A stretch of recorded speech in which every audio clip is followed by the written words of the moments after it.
if you don't know, make somebody step down at the nick of time. So I will cover you. Greetings to everyone. Greetings to everyone. This is the top of the hour, so we'll be streaming live on ACN and also on our social media platforms. So at this point in time, I would like to pass over, the coordination to the person in charge. Comrade, please share why far and why, please.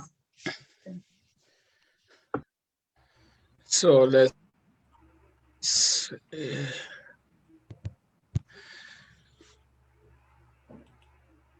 Comrade Divine, over to you. Yes, so is Comrade Samuel in the house?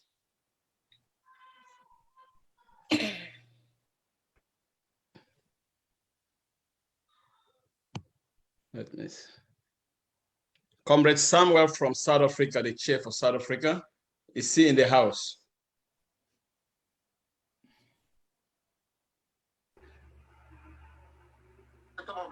So we stream live if he, and also on our social media platforms. So at this point in time, I would like to pass over, the coordination to the person in charge. Comrade, please share why far and why, please.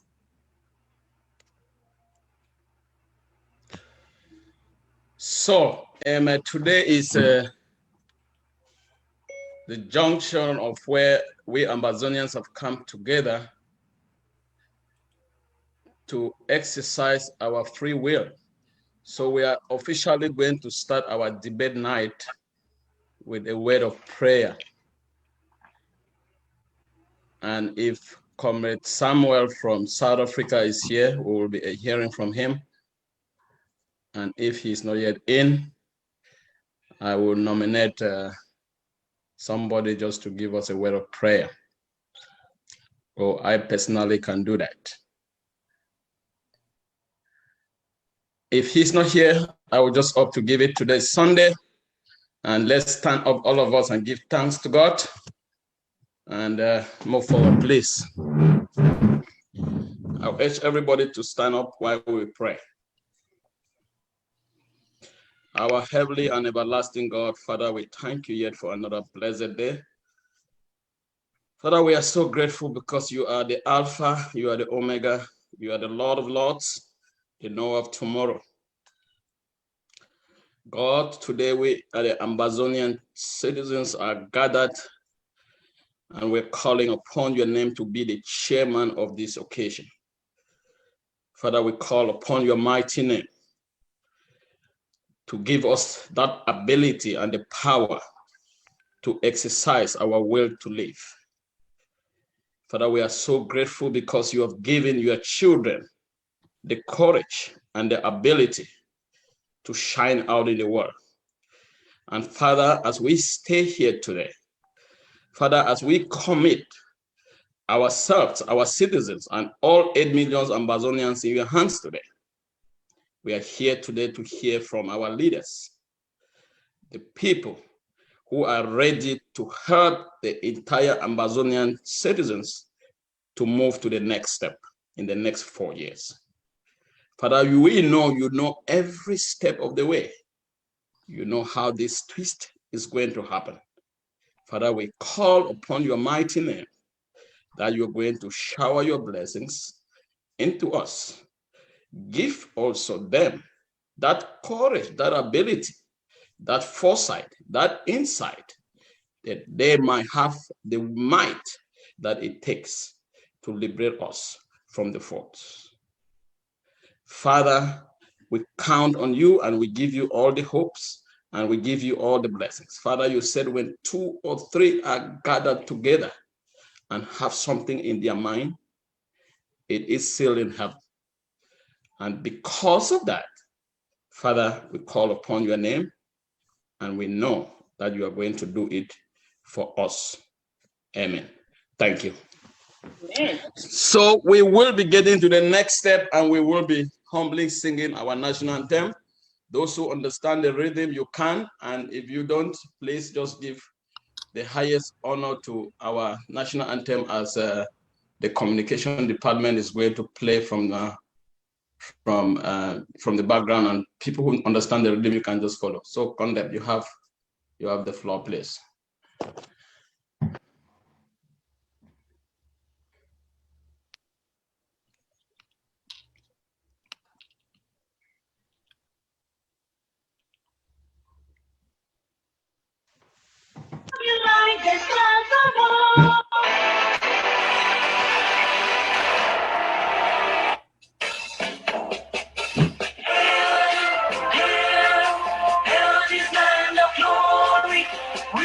Ambazonia, special loyalty.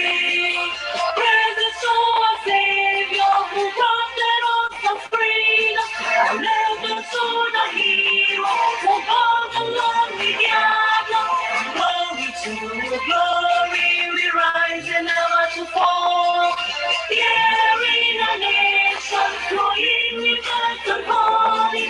Glory, glory, glory to the Father for making you a nation, a joy forevermore. Ambazonia, land of freedom, you shall live in plenty, meeting our need. And your children shall be like the stars above. The Most High God being the watchman of His nation. Ambazonia, land of freedom, you shall live in plenty, meeting our need. And your children shall be like the stars above. The Most High God being the watchman of His nation.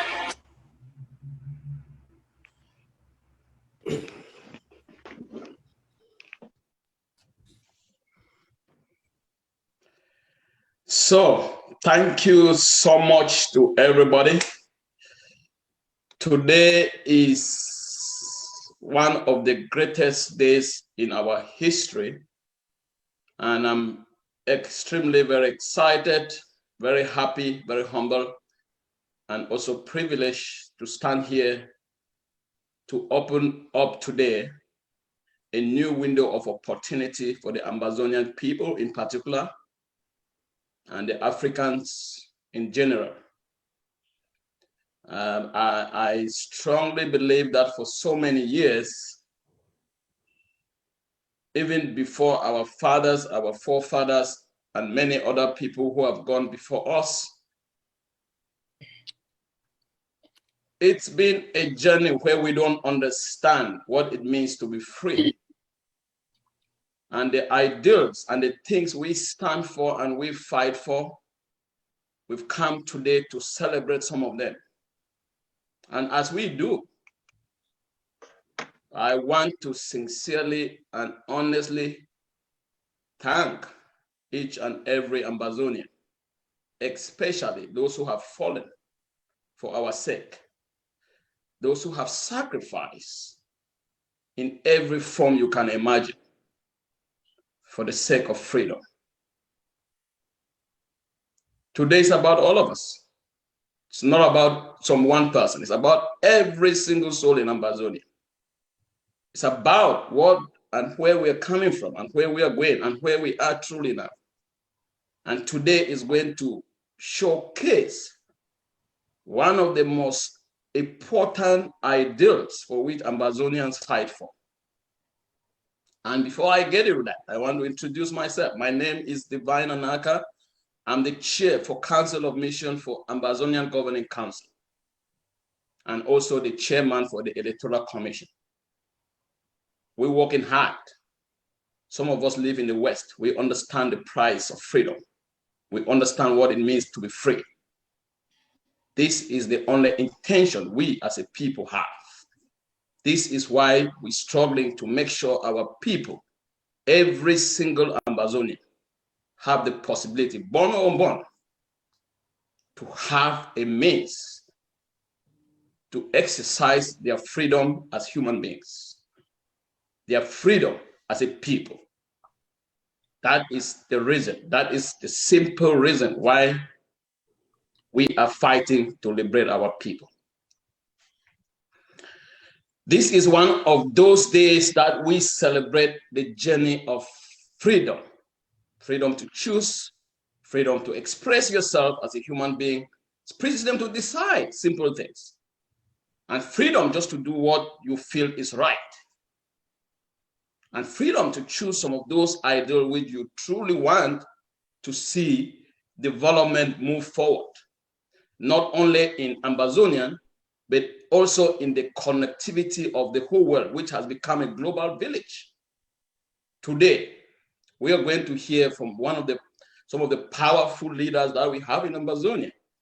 And today, again, also showcase why everybody, regardless of where you come from in Ambazonia, you have the possibility to express yourself. This is a day to give hope to Ambazonians in particular and Africa at large. Because Africa is one of those places that 70% of the people are young people who are hungry.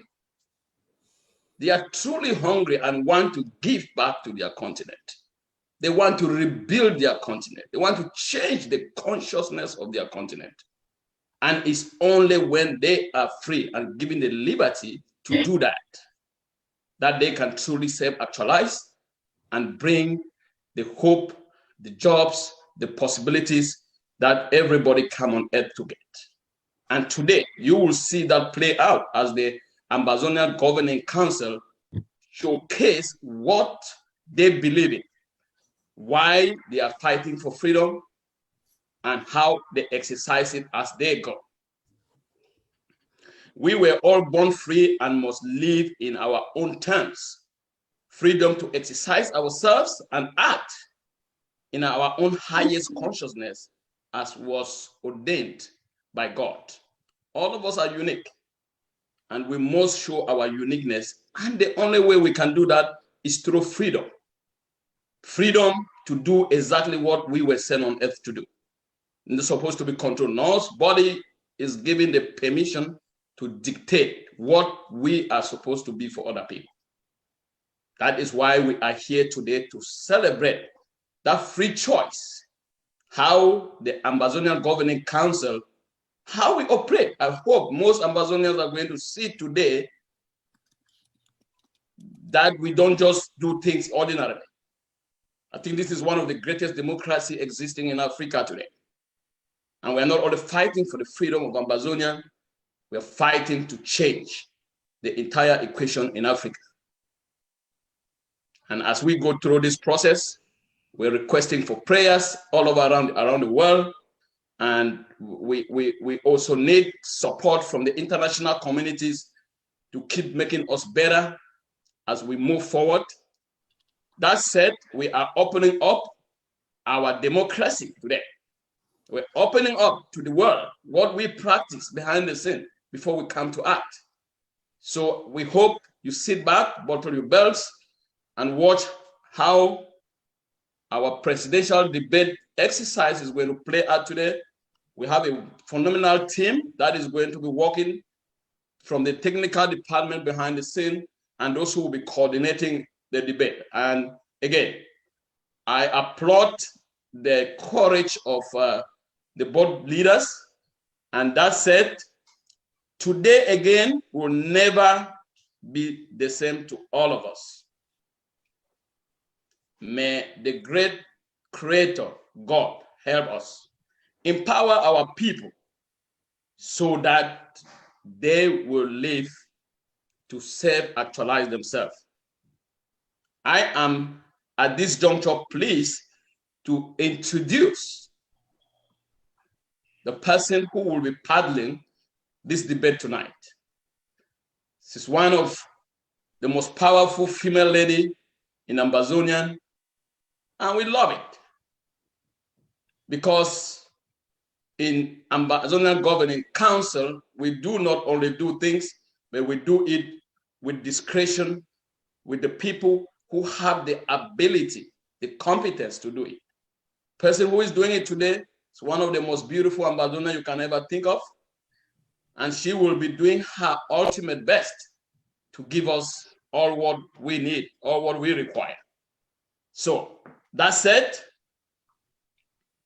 I want to introduce the beautiful and privileged to do that. It's none other than this one powerful female lady in the name of Dr. Abufree. Madam Chair, you have the floor. All right. And I give you all the best, and I see you at the top. Thank you. Thank you so much, Comrade Divine, for that phenomenal introduction. I think you said it all when it comes to democracy. So thank you, thank you, thank you. Greetings, fellow comrades of the Ambazonia War of Independence. I am Dr. Frida Mambo. My friends call me Abufree, as you heard Comrade Divine called. And I am honored to be moderating the first ever Ambazonia debate between Dr. Ayaba Cho Lucas and Comrade Horace Ngula. Dr. Ayaba Cho Lucas is the incumbent president of the AGOVC, and we all sitting here and those of you watching know everything about him. So for time's sake, I will skip his introduction if you all don't mind. On the other hand, we have Comrade Horace Ngula. For those of you who don't know Comrade Ngula, he is the current vice chairman of the AGOVC UK and the deputy defense chief of the Atlantic state. Comrade Ngula is a bona fide member of the AGOVC and understands the structure and functioning of the AGOVC. So we are grateful that he's on board doing this. So I want to emphasize that this is the first of its kind, and it sets a democratic precedence for a future Ambazonia and for Africa at large. So we are about to make history. Now, I'm calling on every one of you here to please remain silent and keep your audio muted. Therefore, if you're not speaking, please mute yourself to avoid any distractions from your end. Today's debate will primarily be about leadership, defending homeland, diplomacy, and education. It has been divided into segments. So direct exchange between the candidates and the moderator follow-up are permitted, and each candidate has 3 minutes to answer a lead question in order to determine to answer a lead question in an order determined by the moderator, which is myself. The questions were formulated by the presidential debate group. The final questions were chosen by me, and I have not shared these questions with anyone. My timekeeper for today, I'm honored, is the HSS, Comrade Cecilia Amabo. So thank you, Comrade, for doing this and sitting in as my timekeeper. So at this time, I want us to unmute everybody, communication, if you can unmute everybody, so that we can welcome our candidate with a hand of applause.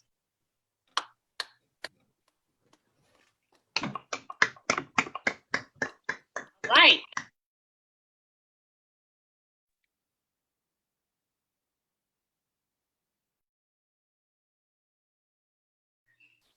And he said, the greatest leader is not necessarily the one who does the greatest things. He is the one that gets the people to do the greatest things. Now, with that in mind, the first lead question. Gentlemen, we are going to start with leadership. The Ambazonia War of Independence has lingered for years, 4 years and above. Several families have lost loved ones, hundreds displaced, hundreds of thousands, not just hundreds, hundreds of thousands displaced both internally and externally. Hundreds of villages have been razed to the ground, and children have sacrificed their education. Now, because of all these, many Ambazonians have derailed from the fight because they don't see a clear path to total freedom. If you are elected as the president of the Ambazonia Governing Council, what is your roadmap to liberate Ambazonia within the shortest time possible? Comrade Ngula, you have 3 minutes to start with this one. Thank you, moderator, and once again, good evening, good afternoon to fellow Ambazonia across the world. My sincere heart feelings to those on the ground facing the enemy on a daily basis and our refugees, our IDPs. You all are all in our thoughts. Before getting into your question, please permit me to just give a short rundown of who I am. I'm Horace Ngula Masalo. I'm an Oroko Chai, and I was born in Kumba, coming from the great state of Meme and Dian. I live in Johannesburg and then moved to the UK. I've been in the Hague of Sea ever since I could remember, and I've worked and served with other leaders in the movement and learned to grow to become who I am today. Educational-wise, I hold a double bachelor's in biochemistry and biotechnology and a master's degree in biotechnology. Currently, I'm practicing as a biomedical scientist here in the UK. With that being said, coming to your question in terms of leadership, the problem that we face today in our revolution is because from the onset when the revolution kickstarted, it has always been the issue of pride, status in life, and society. The foundation of this can stem back from the days of the governing council, let me put it, Skakuf, where some few individuals think or arrogated themselves that privilege to lead the revolution without considering the grassroots movement. So it became too political, and hence the division that we see today. What I've learned throughout the past 4 years, from 2016 till now, I've discovered that stepping forward as the leader of the Hague of Sea, one of the first tasks that I'm looking at is to bring back that unity among Ambazonia across the board from different walks of life, political ideology, so that we can all work together to build the kind of nation that we are looking forward to. Most especially, it's not really about the roadmap because you cannot predict how soon a revolution will end because it's a dynamic thing, it keeps evolving each day. But I believe the essential part is for us to come together as one to provide that leadership where you will not be discredited or ignored because you don't fall within a particular category of people or within a particular class in the society. We want each Sorry, and every... Mr. Horace, your time is up. Thank you very much. Dr. Ayaba, over to you. I think he should round up in a few seconds. Yeah. Thank you very much for that. I believe with this, if we can all come together, provide that kind of leadership where everybody is being consulted, I think we can reshape our struggle and provide a clear path for leadership, which will take us in this year, 2021, and hopefully by coming of the year, we all will be hoping to go back home. Thank you very much. All right, thank you so much, Comrade Horace. Dr. Ayaba Lucas, over to you.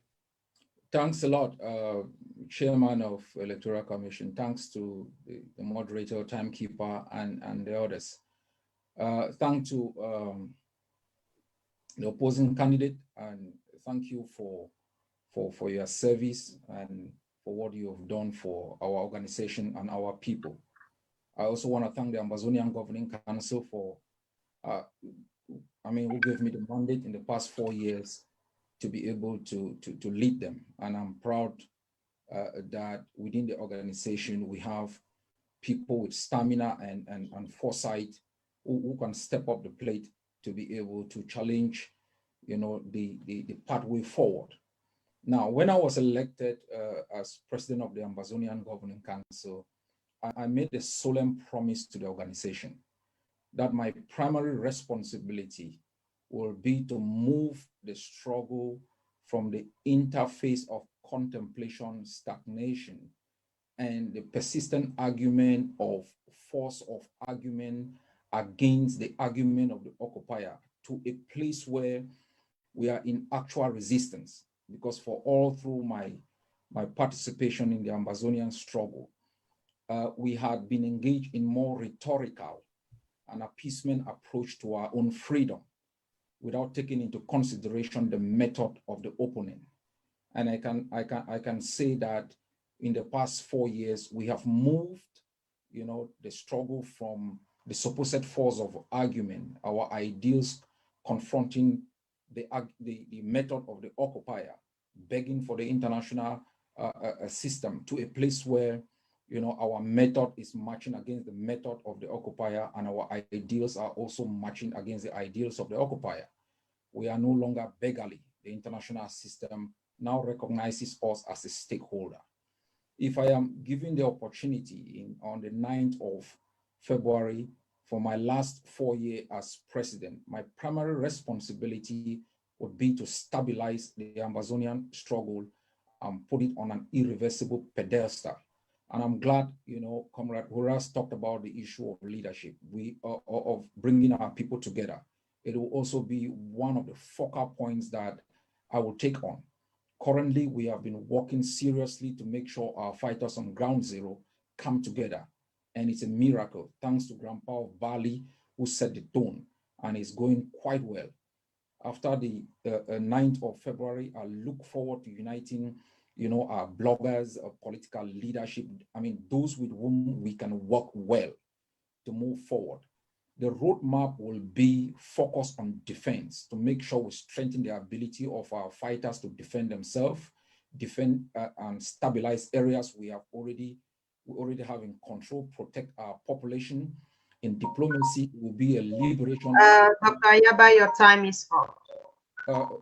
My diplomatic approach will be forthright to be able to make the international community respect us as an equal party to La République du Cameroon, and continuously mobilize our people internationally. Right, thank you, Dr. Ayaba. Comrade Ngula, just a follow up on this question. Now, you've listened to Dr. Ayaba, talk about the strategies that he's going to put in place, and he has been the president of the AGOVC for the past couple of years. Do you think that so far up to this point, him and his team have been doing a formidable job to liberate Ambazonia within the shortest time possible? Thank you, moderator. To that extent, I'm saying yes, credit to the leadership of the AGOVC. It's not like I am an opposition to the movement. I'm a member of the movement and ascribe to the strategy that was put in place by the movement. So far, so good. We are on the right track, but stepping up in the leadership position is to bring, because I see myself as that kind of a person who coming from 2 states, great states in Ambazonia, and I can really work hard in bringing our people together, which is very essential at this stage. Also, the roadmap that has been set in place is not like we are going to change it. It is the roadmap and the vision of the AGOVC, so we'll continue to work on that to strengthen it. So far, so good. I believe the current leadership is on track, but we just need to step up or change some of the strategy that we've put in place. Thank you. All right, thank you so much. Now, moving on to question number 2, and this is still on leadership. The Ambazonian Governing Council is a leading movement towards liberating the people of Ambazonia, thus making it the vanguard of our war of independence. A movement like the AGOVC therefore needs a leader with stamina, intellectual capability, full understanding of warfare as the commander-in-chief, and full understanding of the enemy of Ambazonia. If you are elected the president of the AGOVC, how will you handle the pressure that comes with leading a formidable organization like the AGOVC? Dr. Ayaba Cho Lucas, you have 3 minutes.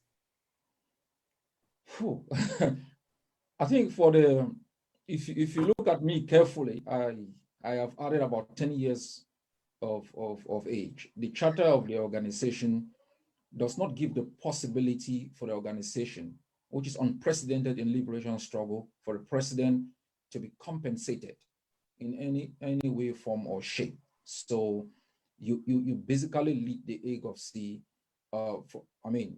based on your own means.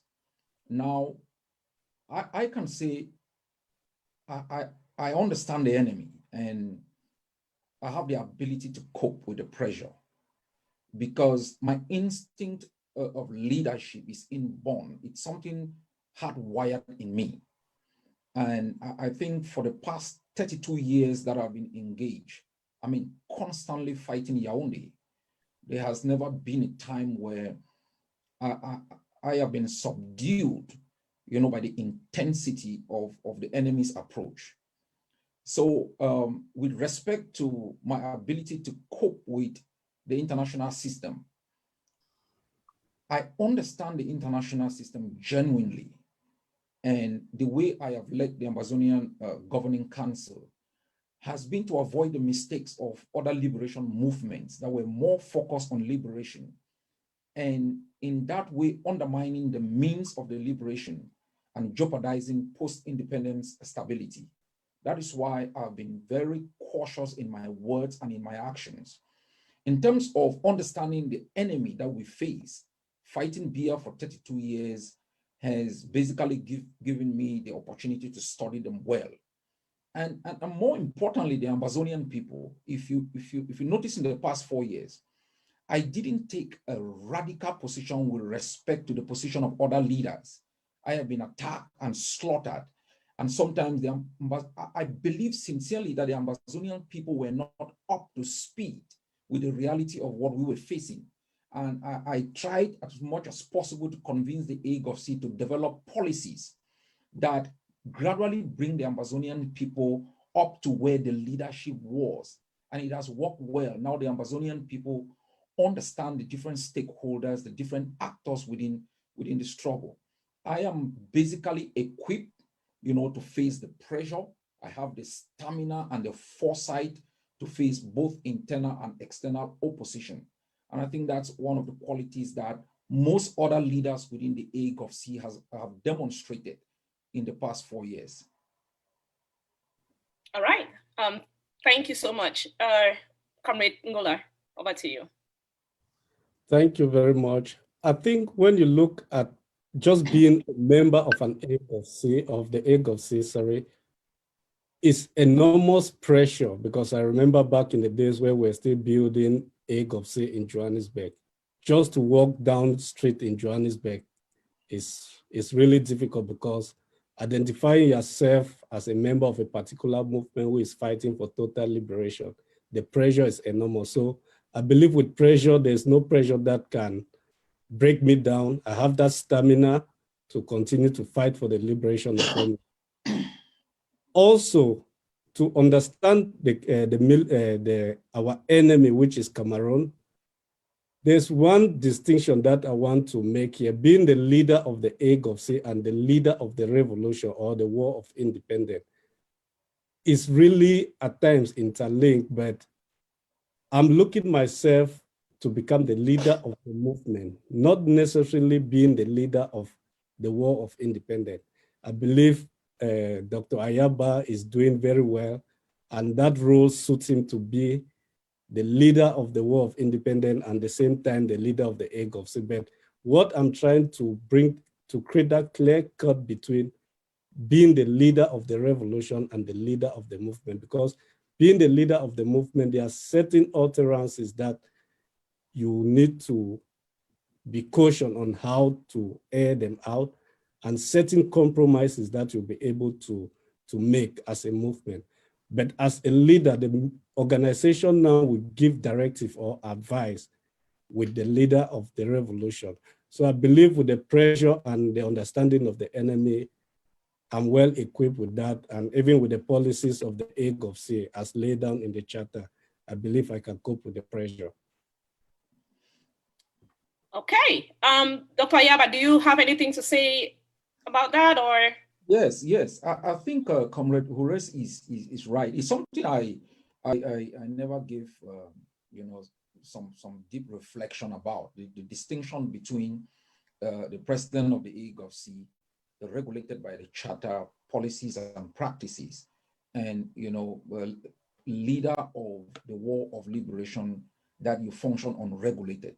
And it's something we should have a sincere debate if we can make that distinction. Because sometimes I think if I was simply, there is no way you can make a leader of a war of liberation. You can't make it because there is no procedure. And so it's an assumption. Though we say it, there is no mechanism through which you can say this person is, maybe by what they do, how they do it. But I think it's a debate we should have within our liberation struggle. If we should have someone as a leader of the war of liberation, and how we should get that person to that position, if the person will be accepted by others and the president of the Ambazonian Governing Council. All right.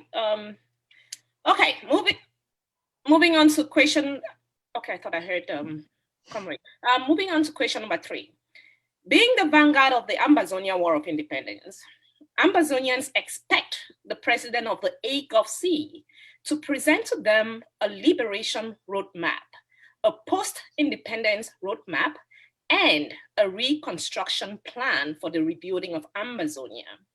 Kindly tell us what your strategy for liberation and post-independence reconstruction will be. Comrade Ngola, you have 3 minutes. Thank you again. I believe for the vision of the AGOVC, it remains unchanged, and even my vision for the liberation remains unchanged. We are fighting to become an independent and sovereign nation, and will continue to defend our homeland till we achieve that. Now, the strategies or the plan of action that we need to roll out, I cannot give a clear detail of it on national TV, but within the Defense Council, I can elaborate that because of security reasons, not giving out our strategy to the enemy to use that against us. For the stabilization or the post-independence stabilization, if we look at our geography, we'll discover that where Ambazonia is very critical, and we need that peace and harmony in that area. And first of all, we need to coordinate or bring all our people together to differentiate or to erase these tribal divisions that is existing and is still killing us right to today. If we can be able to eliminate that, I believe it will be a system where every Ambazonia will be rewarded or acknowledged based on their hard work and activities that they are doing on the ground. For reconstruction, we have economic assets that we are not even talking about, and even the human resource. We are so blessed abundantly. Look at us in the diaspora. You can name it from engineering to entrepreneurs all over. We have that human capability that in post-independent, if we all harness that expertise back to homeland, I believe the reconstruction process will not take as long as expected. So for now, there are lots of things that we need to tackle, but we can't talk about that without achieving first what we are fighting for. So I will still maintain that we continue with our defense strategy for the liberation, and after that, we'll roll out a plan working with other stakeholders for the reconstruction process. Thank you. Dr. Ayaba, Cho, your thoughts on this, please. I think in terms of the liberation roadmap, there are 2 principal approaches at this particular level. We began with a trial approach, which involved defense, targeted diplomacy, and international mobilization. International mobilization is more subdued now because it has become a consciousness within the Ambazonian psyche to be involved.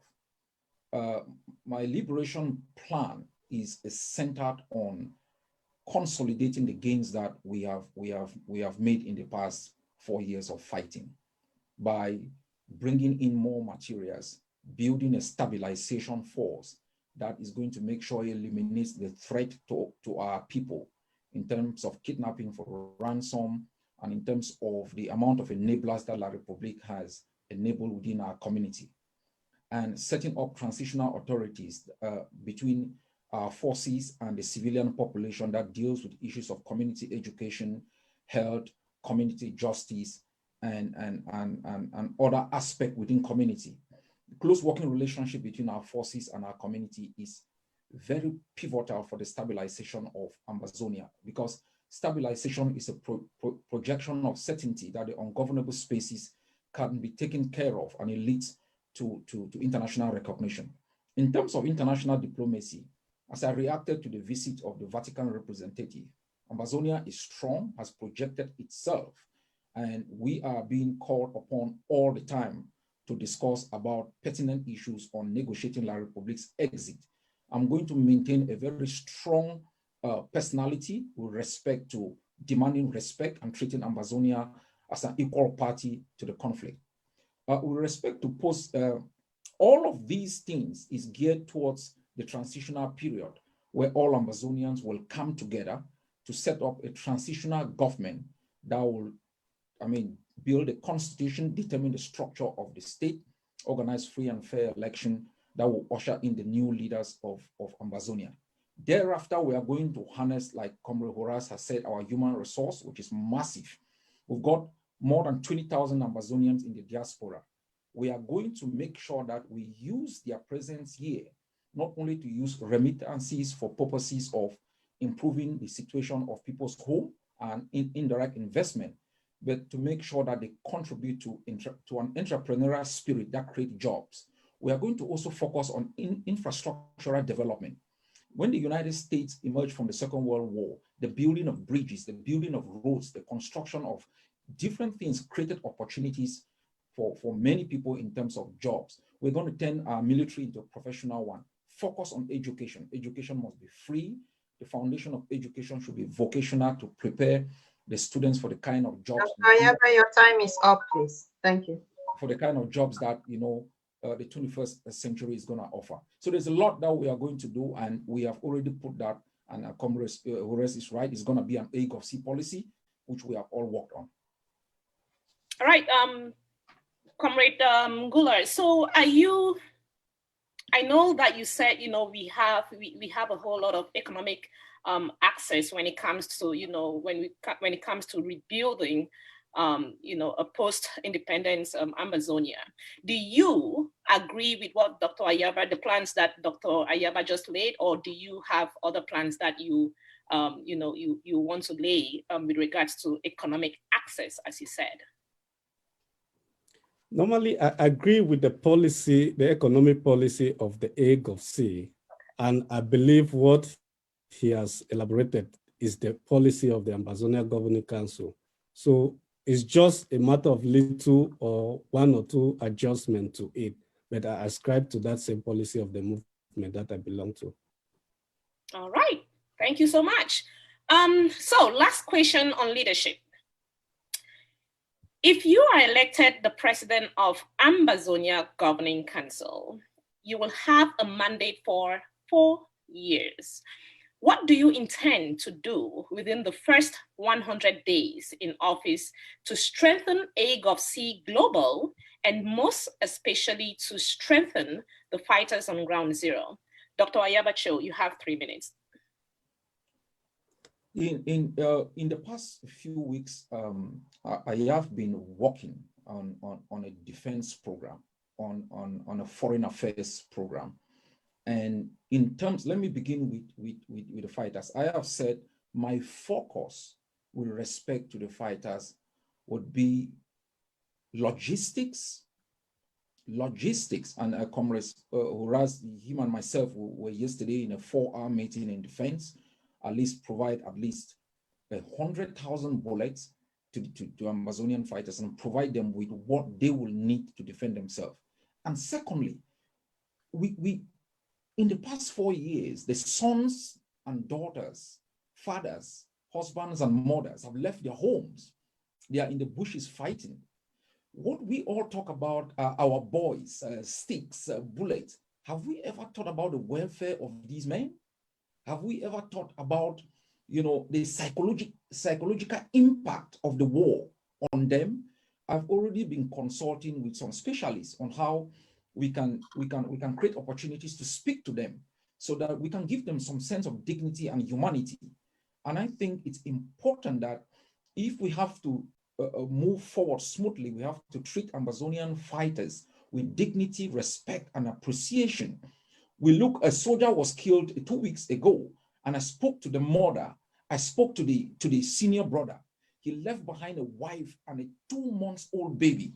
That child must be adopted by one of us out here so that the family can feel that, you know, we care. We do not only care about the abstract of independence, but we care about individuals.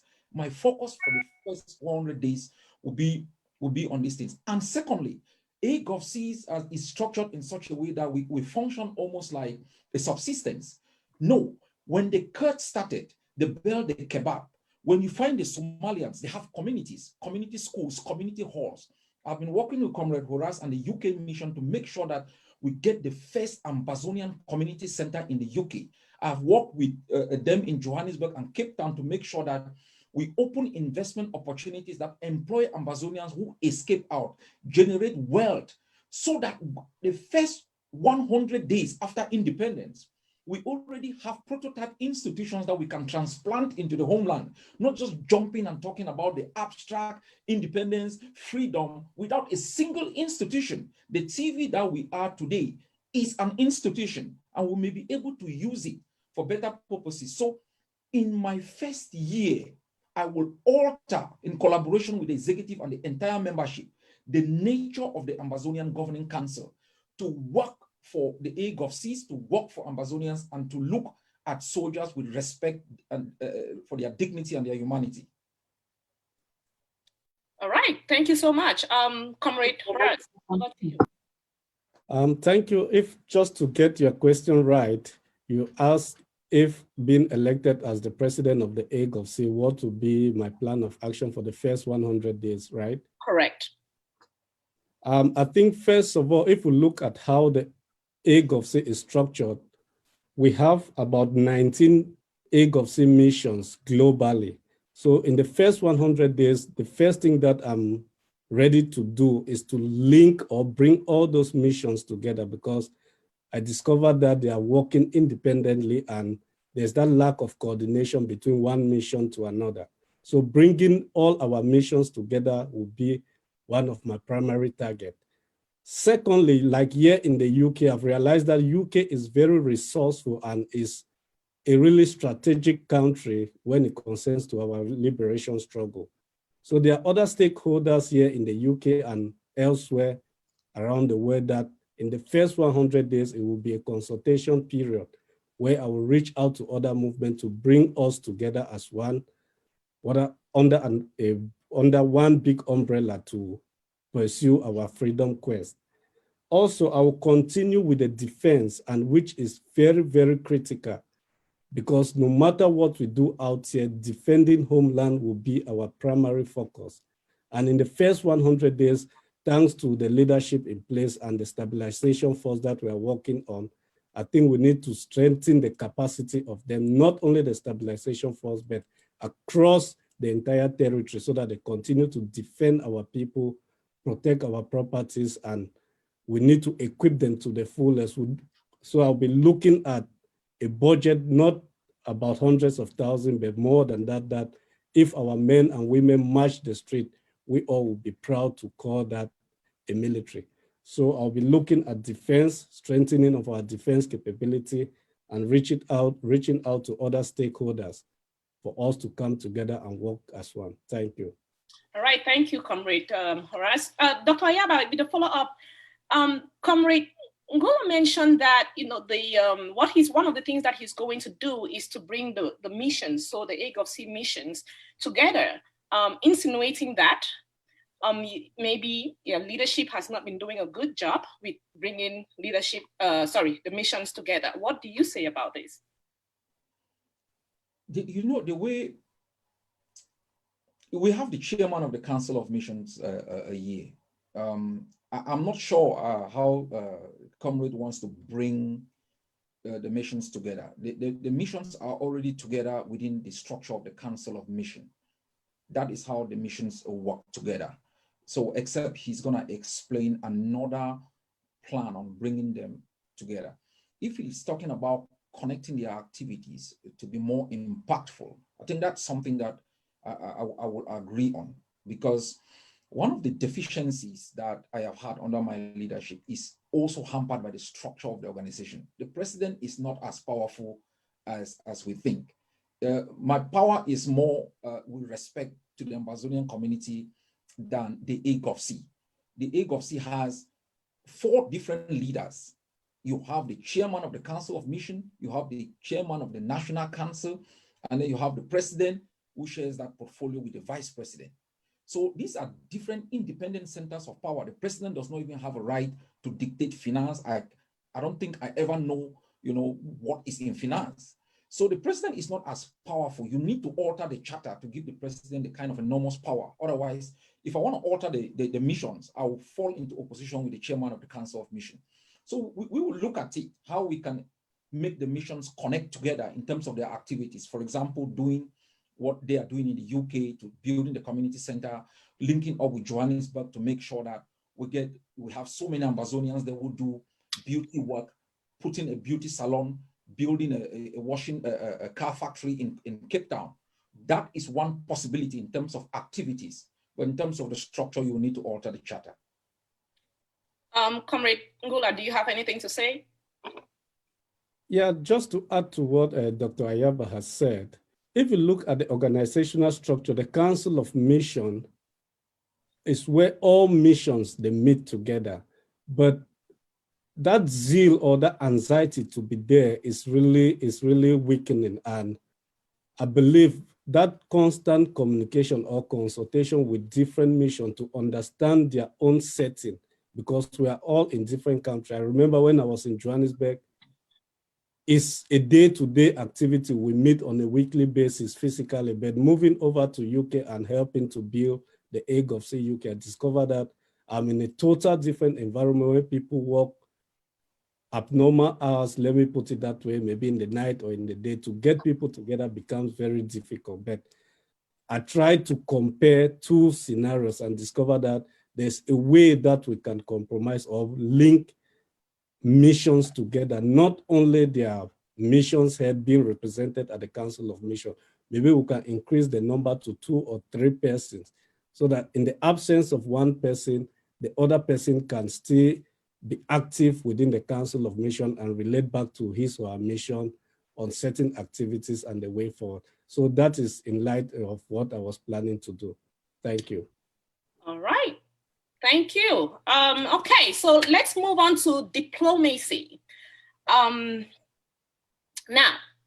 being a leader in a frontline movement like the AGOVC, your knowledge of the Ambazonia War of Independence must be exemplary. So, how well can you articulate the Ambazonia case before the international community, or maybe, the Ambazonia people? For this question, each of you have 4 minutes. I will start with Dr. Ayaba Cho Lucas.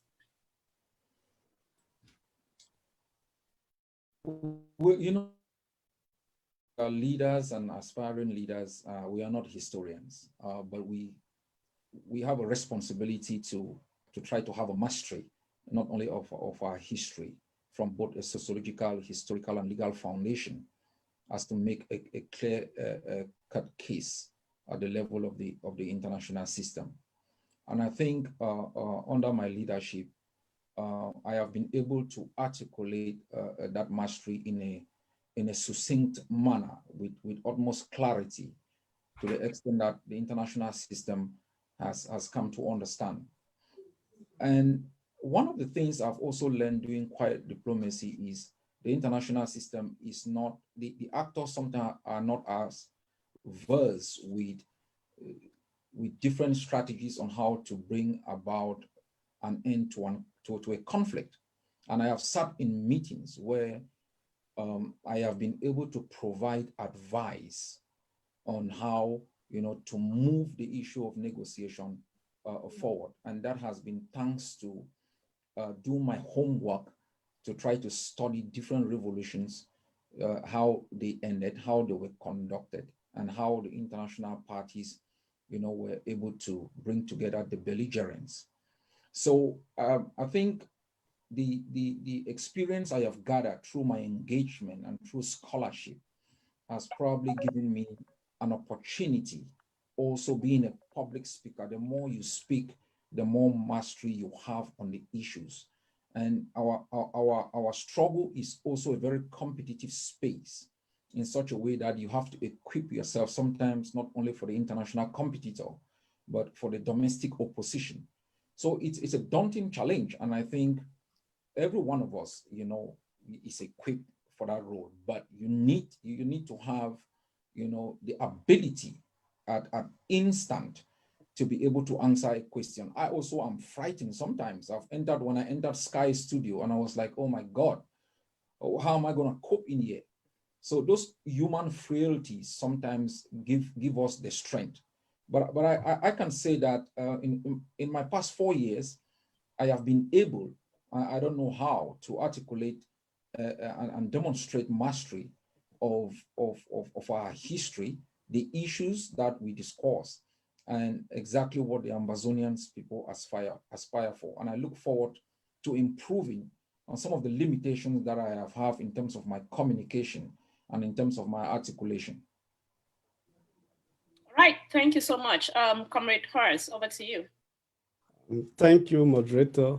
I think we all can agree that growing up studying our history, we came to realize that our history was really, really distorted. And some of the things that we do articulate today, to us, we might think they are correct or accurate, of which they are distorted history. So I'm still in that learning process of research. As I earlier said, I'm a science-based student, but with this, stepping up in leadership position, I'm also doing some courses in conflict resolution and international relations. So I believe it's a learning process, and being for the past 4 years within the AGOVC, it has given me that capacity to learn and grow in setting or to understand our history. And I believe now, to a certain extent, I can articulate the Ambazonia plight to the international community and to our people back at home. But one thing that really captivates my mind is the social and economic well-being of our people, how we grow up. All of us can see that distinction, that there's a gap between our people and what Cameroon is. So with that experience, I believe with the knowledge of history, I think I can articulate and communicate to our people directly. Thank you. All right, thank you.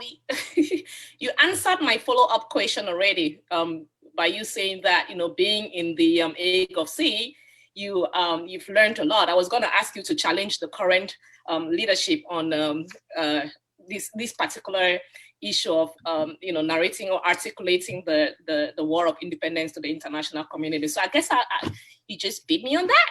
Anyways, moving on to the next question. The international community has been loudly silent about the ongoing genocide in Ambazonia.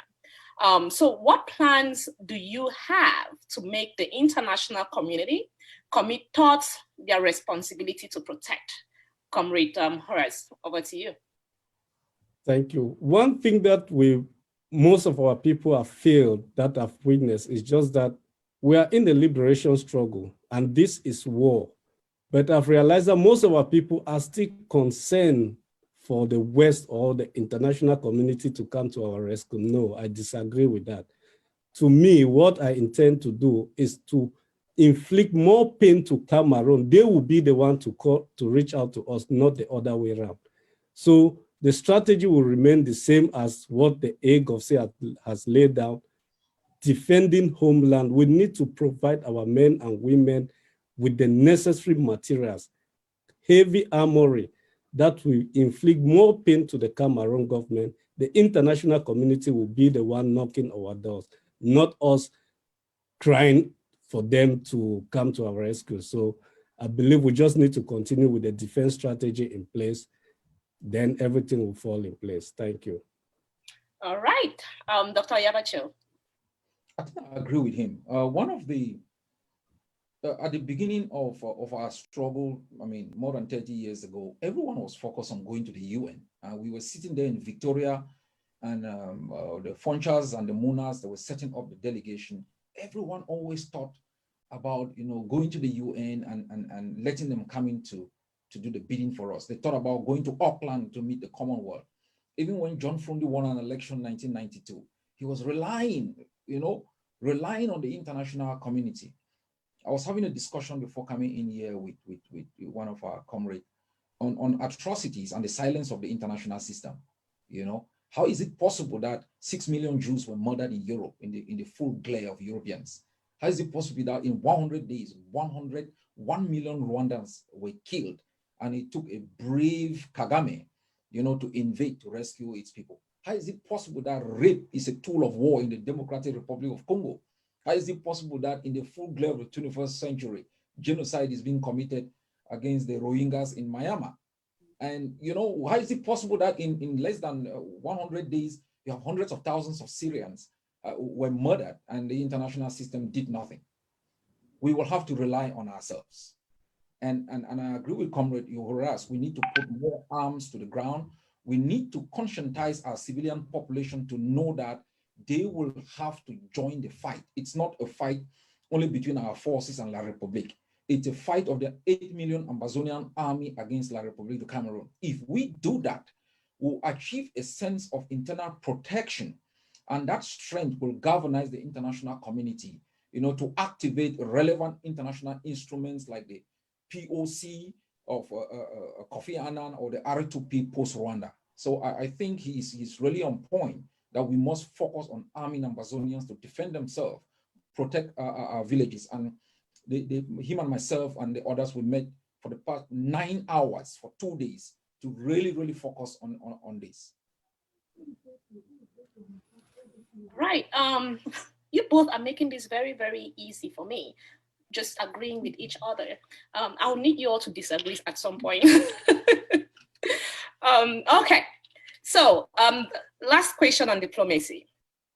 If there is a sudden turnaround today in this war, and there is a need for negotiation with La République du Cameroon, as the leader of a frontline movement, what would be your strategy to guarantee a sovereign nation to the Ambazonian people when you get on that negotiation table?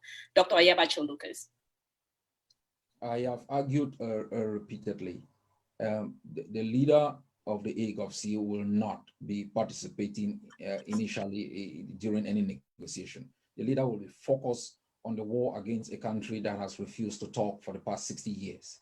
We have set up, and it's an organizational policy, we have set up our negotiations team, and they have done their homework extremely very well.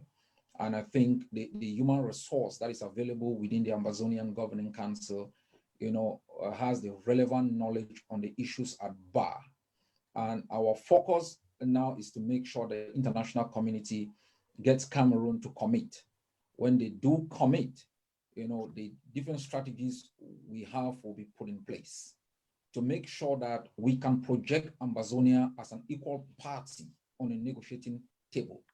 We can make the international system and our public understand that through this negotiation process, Cameroon has bowed to Ambazonian pressure, from denying that there was even a problem to forming all sorts of commissions, trying all domestic antics to be able to come to a negotiating table is a win for Ambazonia.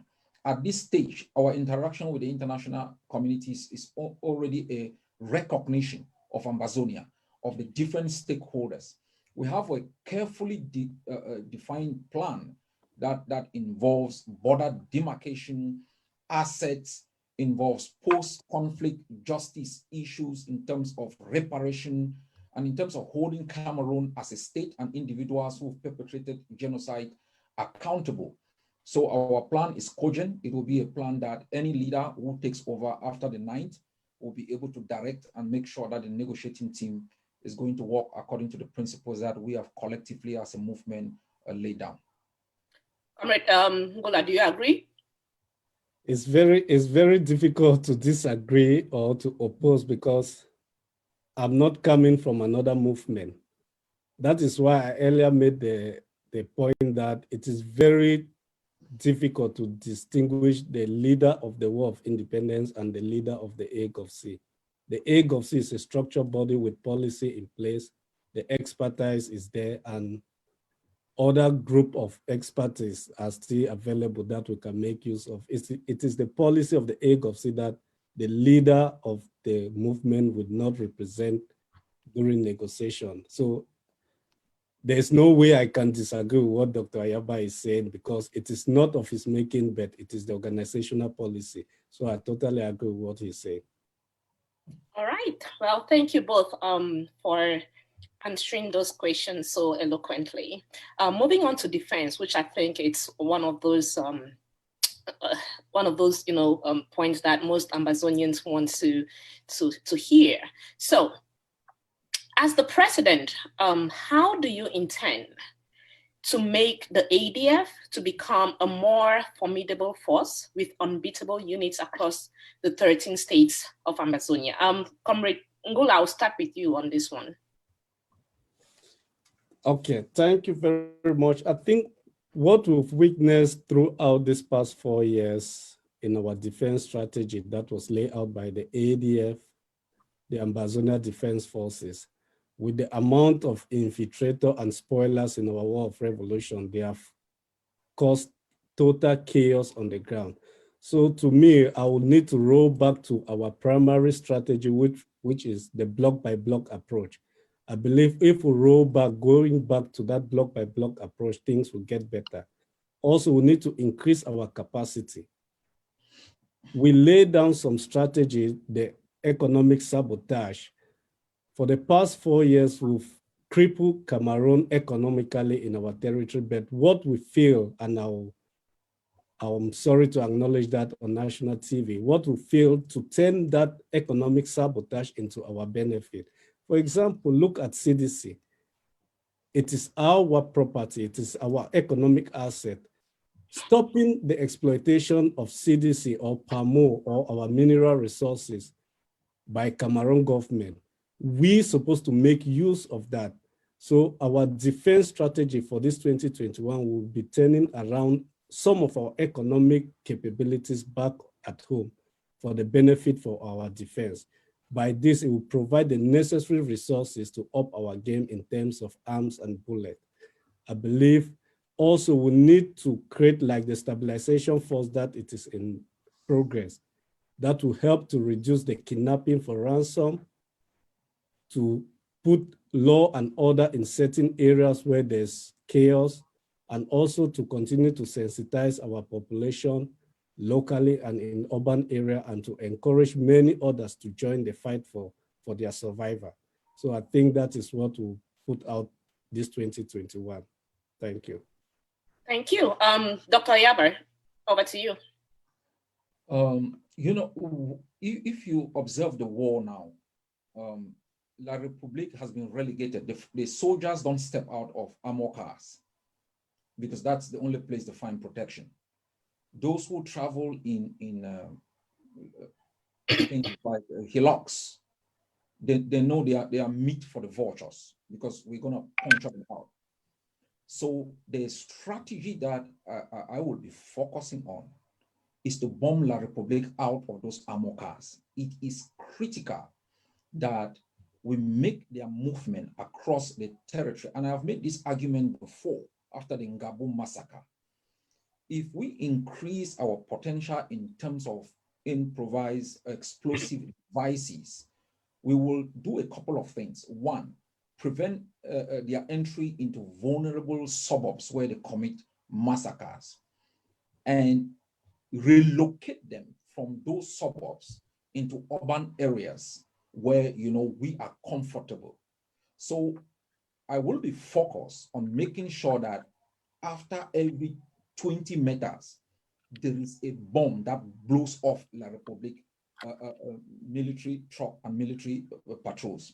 That is the first thing. The second thing is we have successfully, thanks to our collective effort, put materials on the ground. They are not enough, but if you see where we are coming from, we have really done well.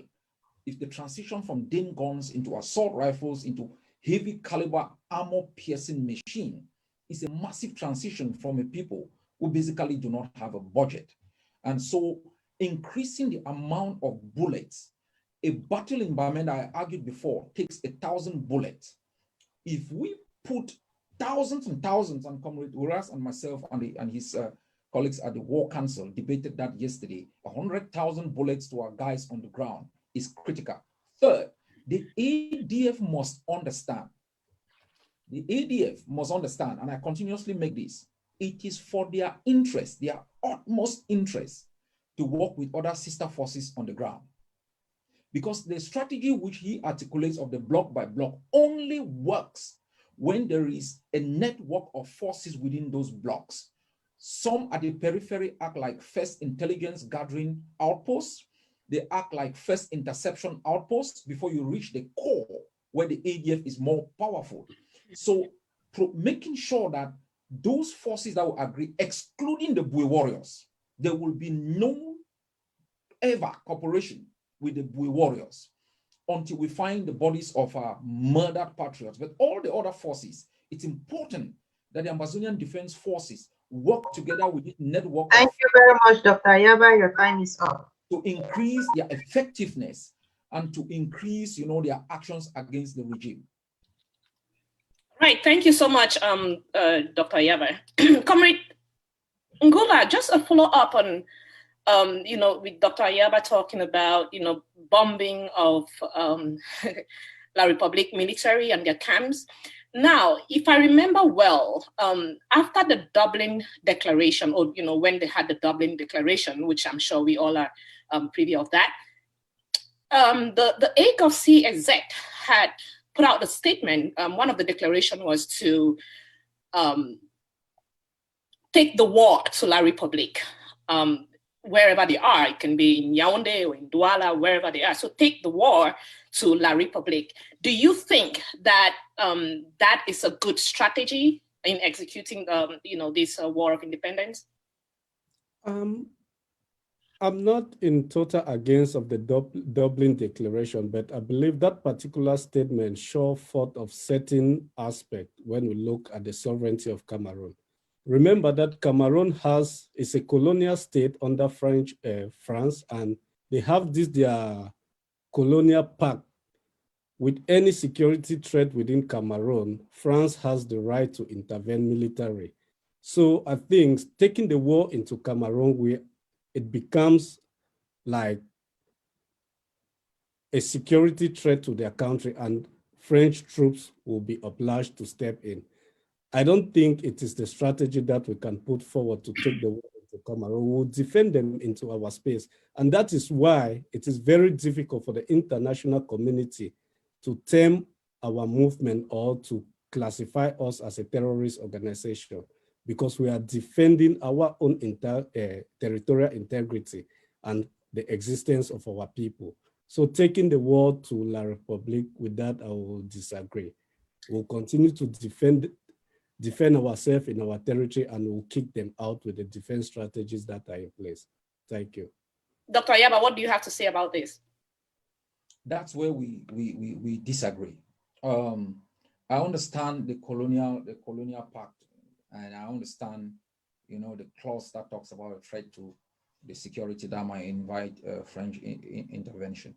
But we argued in Dublin, and I think no country is going to attack us as terrorists, because the planning for the genocide, the assembly of logistics for the genocide, the mobilization of resources for the commission of genocide in Ambazonia all takes place in La Republique du Cameroon.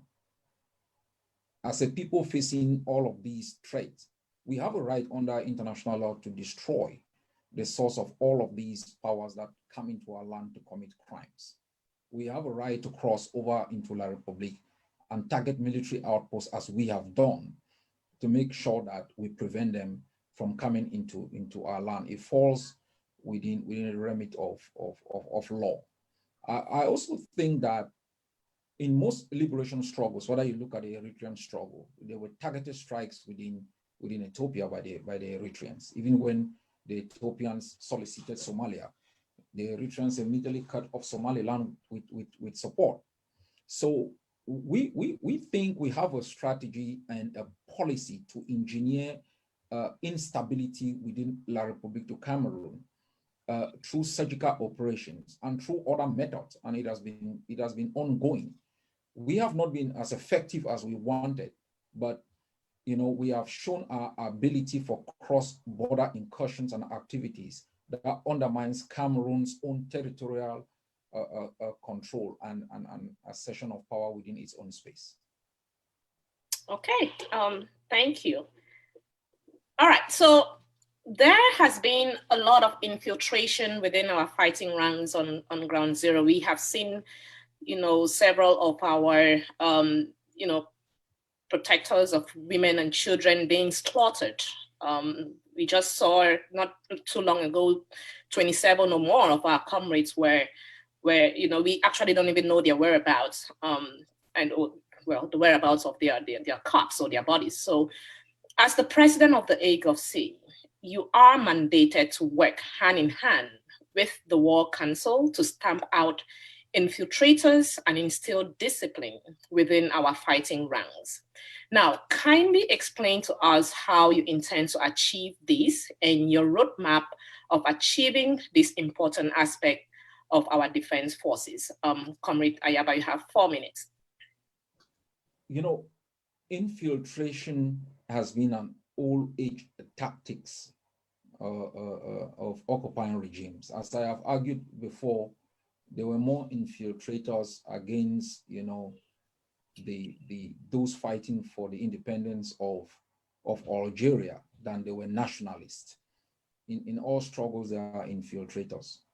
We have developed from the very first day of our defense a wide network that was able and is still able to identify and eliminate certain threats within our liberation struggle. The strategy of the block by block itself is an anti-infiltration, strategy, except when you found other Ambazonians who use instrumentalization to pit block against block. Because when you defend your block, you have familiarity with that block.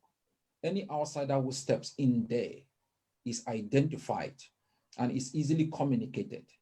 And so we have, before even coming in here, I've been discussing with a network of let me not go deeply into it, but we are working on a counter-infiltration strategy.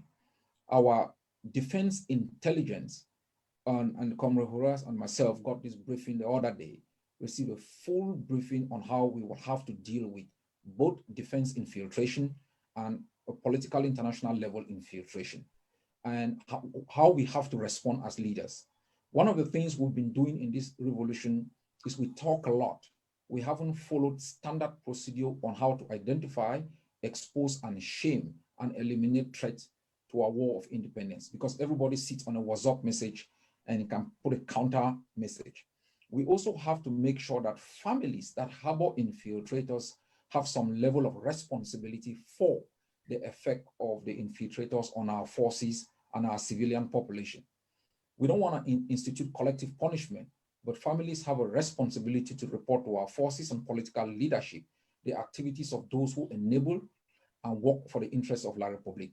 There are other harsh measures we are contemplating. We aren't there yet, but this is being discussed as I speak. And we'll look at it with respect to its merit in law and its effectiveness in terms of getting us closer to our independence. All right, thank you so much, Comrade Ngula. Infiltration is something that we'll keep fighting it till the last day. And I believe coming on air today, and most of you, maybe it will be the first time seeing the face behind that name, Horace. I've always preferred working in the background. That's my strategy. And I believe there are lots of other AGOC members who are working, doing marvelous job in the background without them coming in the limelight. Infiltration is something that is very critical because, like for myself, I have brothers who have died in battle who were brave ADF soldiers. And It's something that we are looking at it in the Defense Council and trying to put all measures to tackle it. One thing that we really need to step up is intel gathering, which we had a briefing, as Dr. Ayaba said. It is very, very critical, both on the ground and here in the diaspora, because there are lots of people that they still take this as a joke or some kind of a video game, whatever, because they find themselves in the comfort of Europe and America. There's a method that will deal with every infiltrator that causes the loss of life to our people back at home and our brave men and women who are defending homeland. So I cannot really go into detail, but normally there are policies that will be guided by law and the legality, so that we take into consideration on how we'll deal with them. Thank you.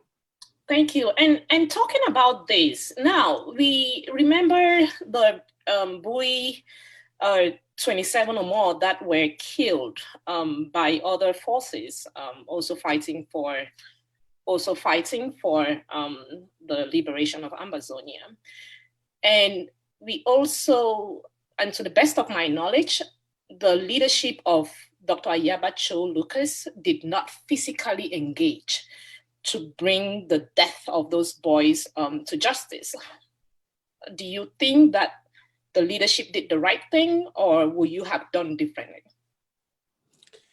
To a certain extent, I must say yes, because remember when the AGOVC termed the Sako and Chris Anu as infiltrator, we must remember that the guys who are fighting under them are not classified as infiltrator.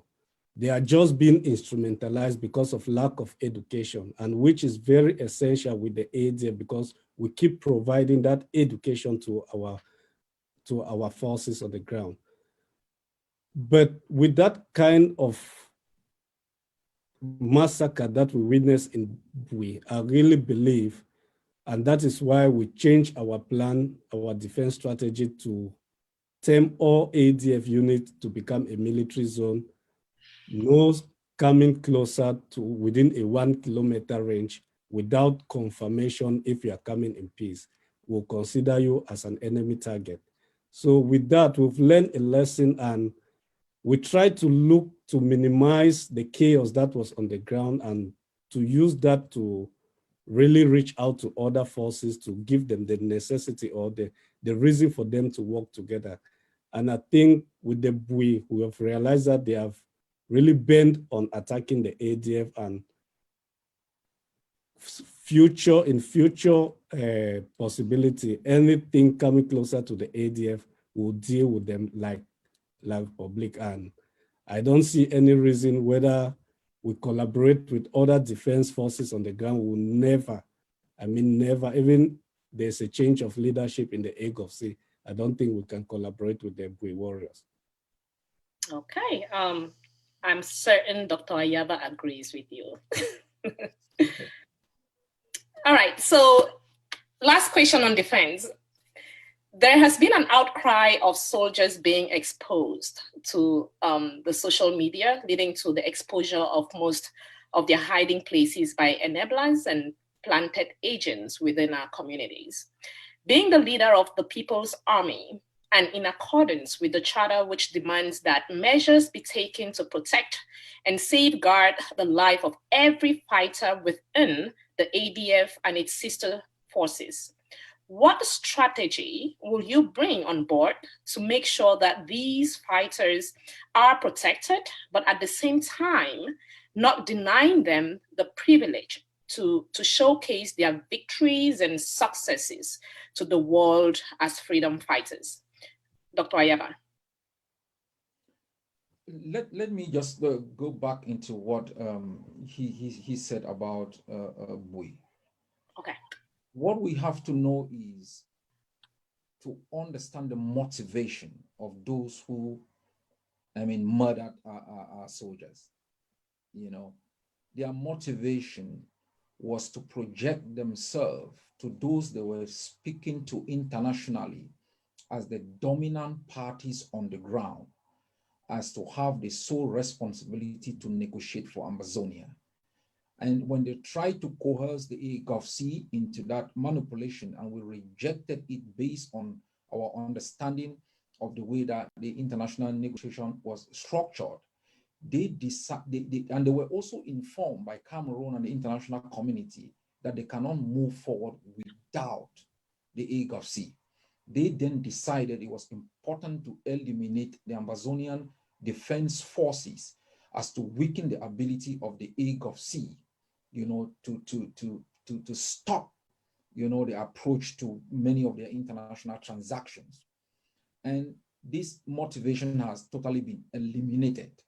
And I think based on our education and what we are doing on the ground, and I agree with him, the threat to our forces has been reduced, because if you attempt the lives of an ADF soldier, you will be taken out.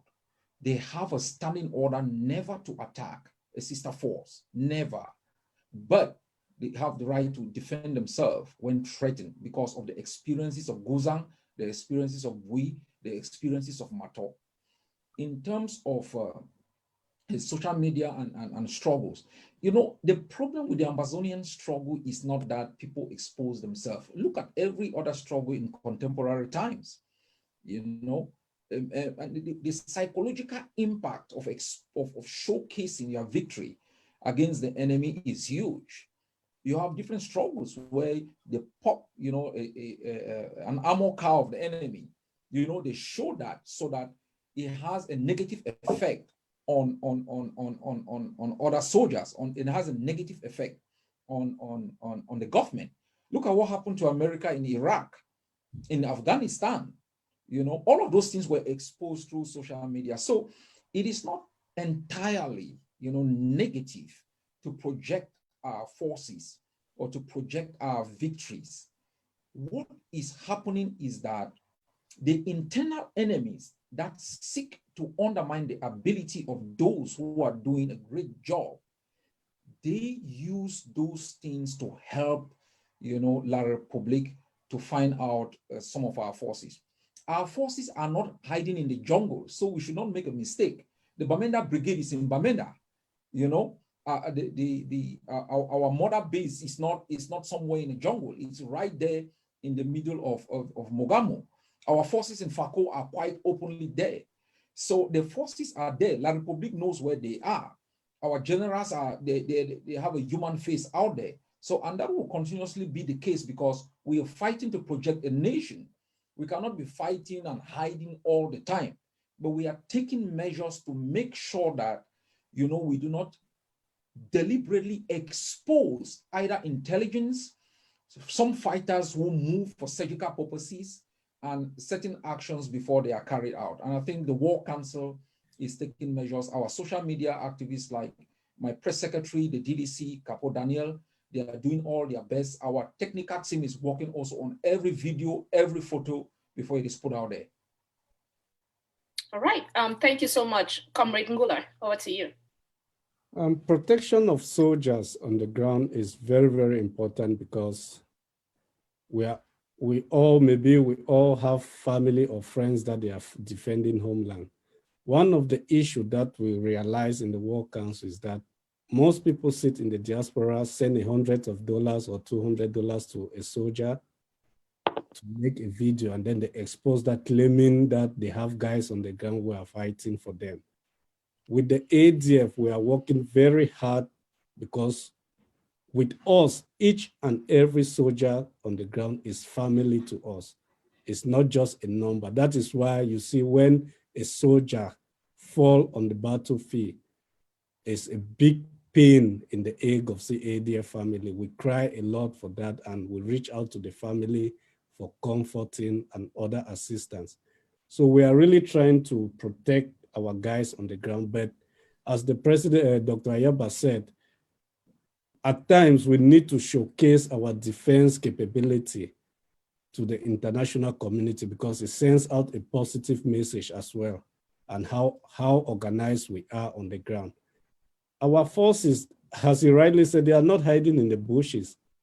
We have guys even in Meme, in Kumba, they are in the city. The military, they know where they are, but it's just that they can't penetrate. So they turn around to use people in the diaspora and other infiltrators on the ground to expose our soldiers.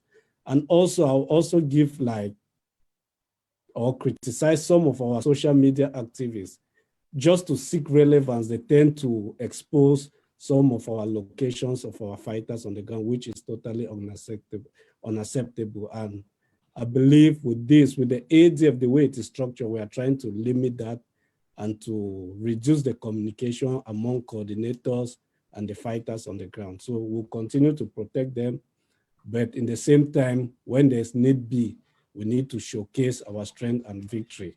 Thank you. All right, thank you so much, Comrade Ngula. I think both of you agree on this particular point. So we have come to our last question, and it's going to be on education. And this is where my heart actually lies. But our children have been out of school since 2016.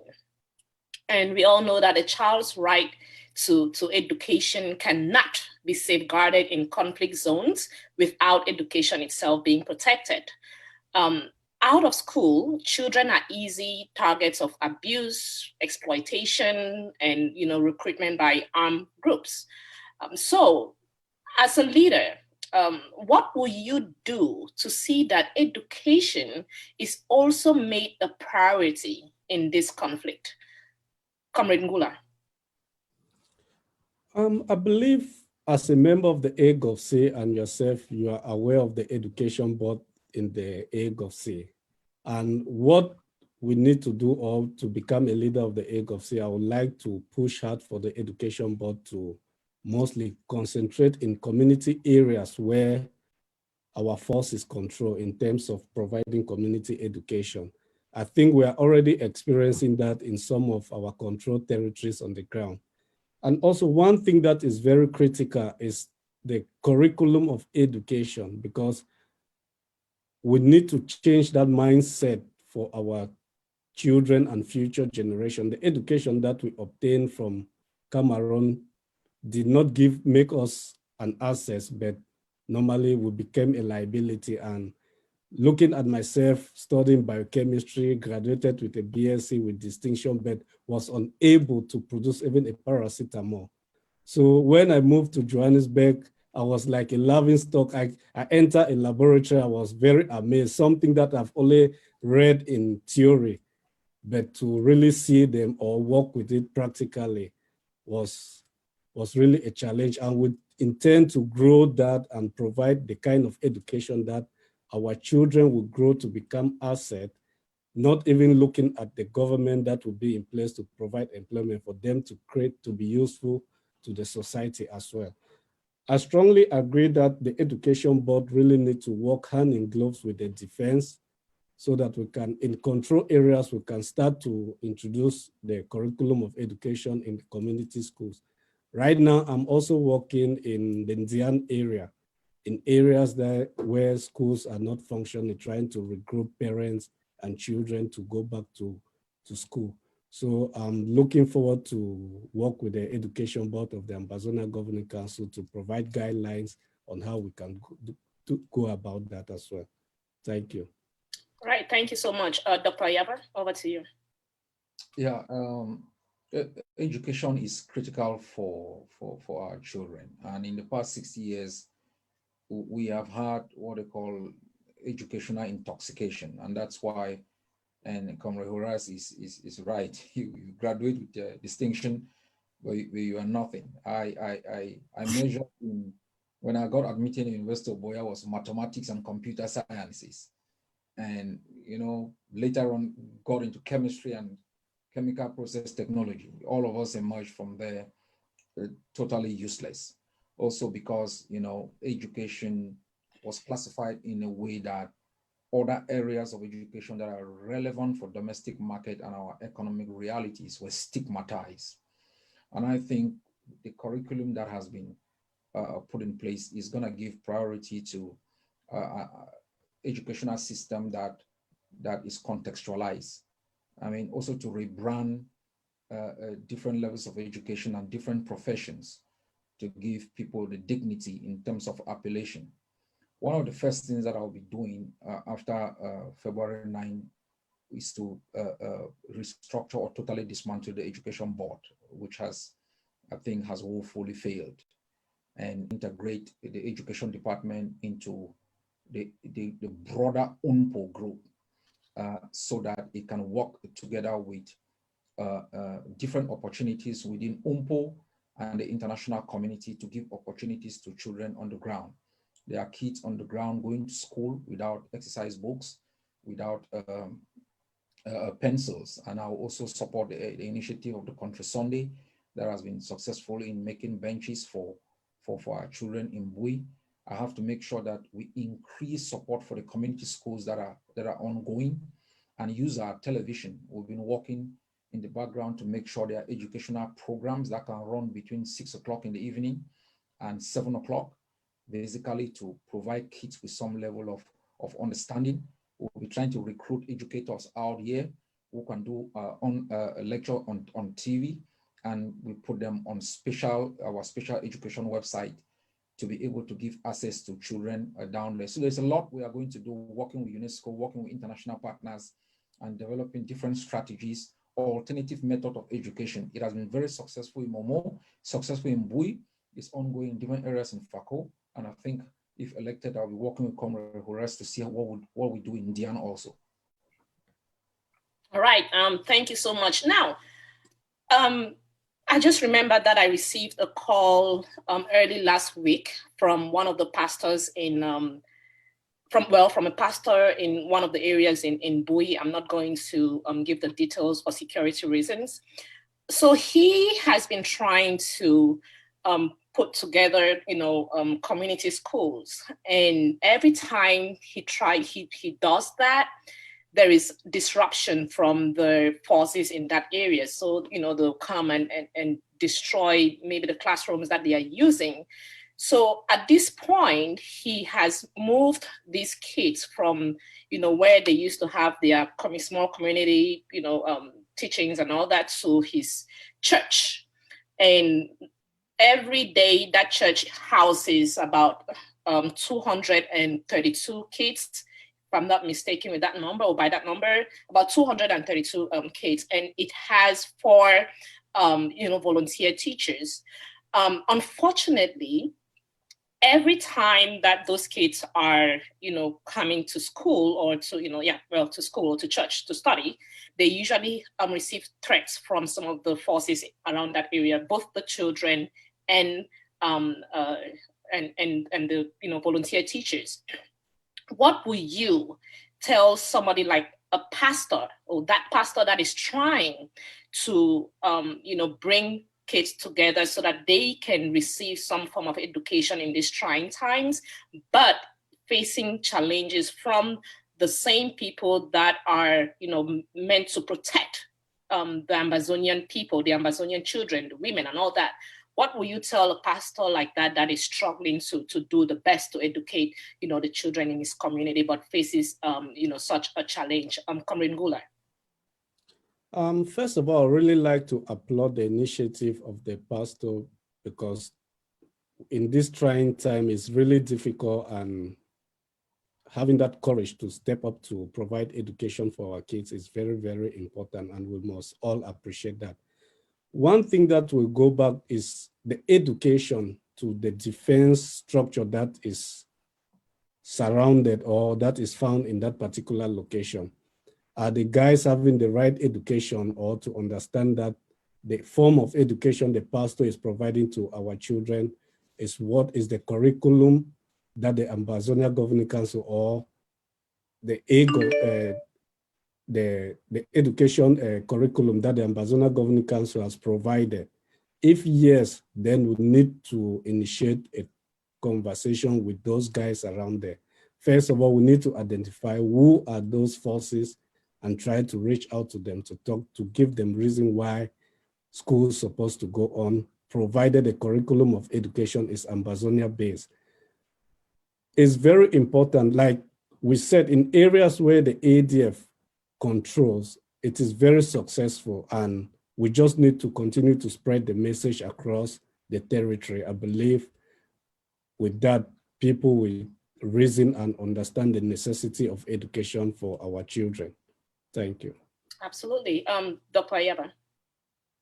I think we need to identify the area where this pastor is operating. The forces that are hostile to the initiative that he's undertaking, and the possibility of moving those kids to safer areas and making some investment in terms of benches, educational materials to support that initiative.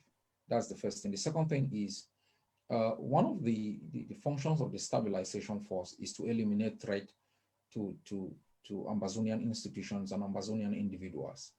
And we'll be we'll be taking that carefully, but we need to have a conversation, as Comrade Horace has said, with the pastor, empower the pastor. We tried that with another a doctor in Bui, and he was brutally murdered. So we will be cautious, because some of these internal enemies, when they realize that we are taking initiative to support initiatives that strengthen our people, they eliminate those persons, as we saw in Bui with the elimination of the doctor. But the first thing I will do after this is to have conversation to find out where they are located, and if possible, we can move the children into areas where the ADF controls and make more investment to make sure that they can continuously go to school. All right, thank you so much. And I can, from my discussion, state that these forces are actually from, they are the Bui warriors, from what he told me. So those are the forces that are, giving him and his children trouble.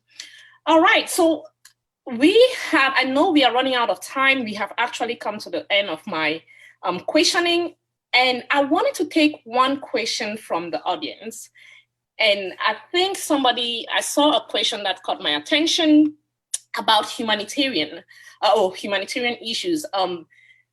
This person wants each of you to tell us your idea how you will carry out humanitarian issues, I guess, when it comes to, especially with our refugees in Nigeria, or wounded soldiers, and so on and so forth. So I will start with you, Dr. Ayaba. What do you have in plan when it comes to humanitarian issues? In terms of our refugees, I think the AGOVC has, in Nigeria in particular, the AGOVC, I think a couple of years ago, sent a team into Nigeria to support the refugees. There were some hostilities against our envoy, and it was simply political. But I think the IGK has and is doing a lot in terms of the refugees. And my belief is that we should support that effort. We should not duplicate it. I think there are some very powerful women within the IGK that have been really focused on the refugees. It will help us if we mobilize resources and work in partnership with them to support the refugees on the ground. I know that the Ambazonian Governing Council, through its educational effort, has been doing a lot. Through the War Council humanitarian sector, has been taking care of every wounded soldier. We've gotten bills in the past few months of about 4 million amber for the treatment of our wounded soldiers, and also taking care of spouses and children of dead soldiers.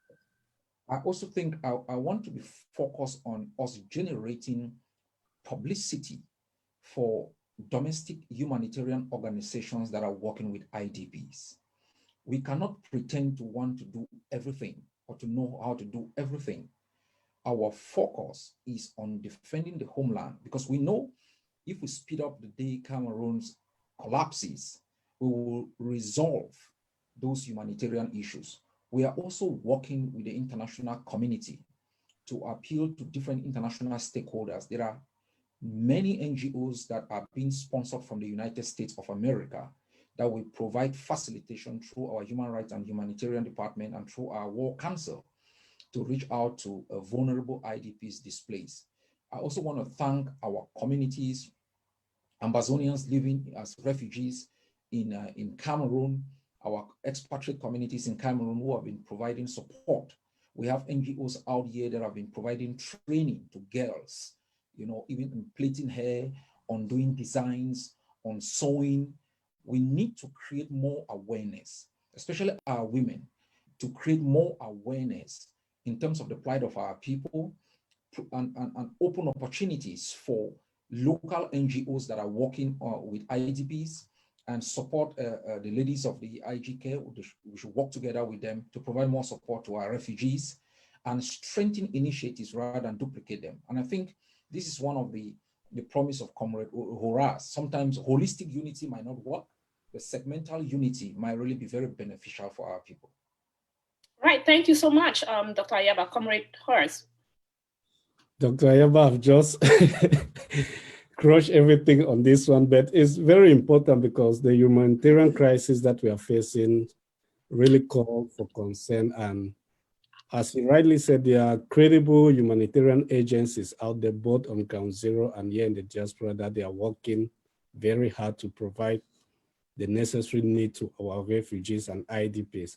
I think like what we should focus like AGOVC, we should delegate the humanitarian department to work in partnership with those humanitarian agencies. And since our main focus is on defense, we cannot do everything at the same time. We'll end up doing none. So I will still strongly advise that the humanitarian department of the AGOVC should work in collaboration with other humanitarian agencies out there to provide that support to our children and women back at home. Thanks. All right, thank you all so much.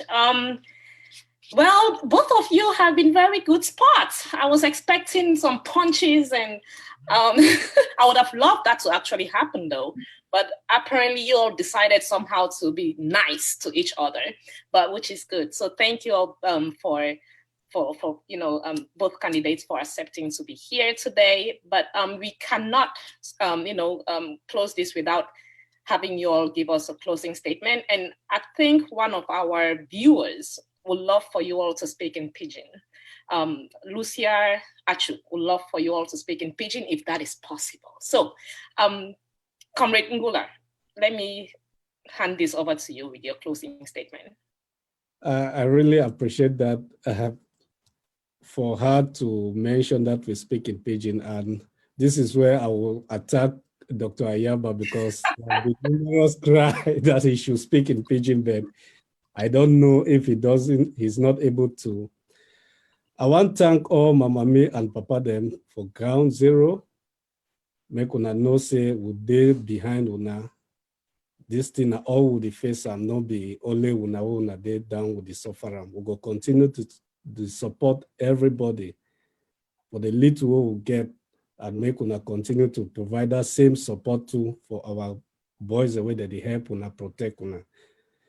One thing we are going to talk, which we would see today for this TV, now which we would call a democracy. If we fly that Ambazonia flag each time you see that blue color, it represents that democracy we would talk. We were forefathers, our ancestors, they don't lay them down for 1954 up to 1960.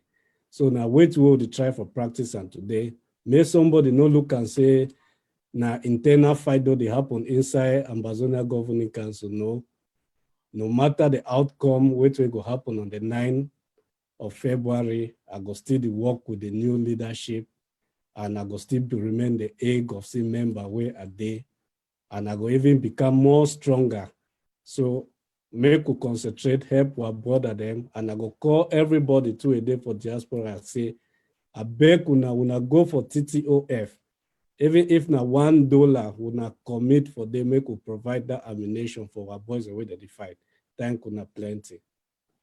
All right, thank you so much, Comrade Ngula. Dr. Ayaba, over to you in Pidgin. Yeah. Thanks a lot. I'll jump and pass. I'll jump and pass. First, I want to thank the moderators. I want to thank the chairman of the, I had forgotten that there was supposed to be an election, and I was reminded quietly that the charter talks about an election. I said, well, it's good to put my record to test. And when I heard there was a challenger, and I said, damn, how can I call the ADF to get this guy arrested immediately? But unfortunately, the guy was the ADF. So it was very difficult. I know some people look at what is going on here and say, well, maybe this is real. I really wanted to rest today after many days of meetings and meetings, but I had to be compelled by the organization to come and talk about my policies. The greatest thing I've learned here today is to be able to listen to another emerging leader of the AGOVC, put his vision, and I think that strengthens mine. If I'm elected, I think we will work together to make sure that we strengthen the Ambazonian Governing Council, and in that process, we strengthen our liberation struggle. Now, one of the things I would really appeal, and I would follow up with what you have said. Today alone, we have spent more than $5,000 to buy bullets. Ambazonians, please go to TTOF and buy bullets.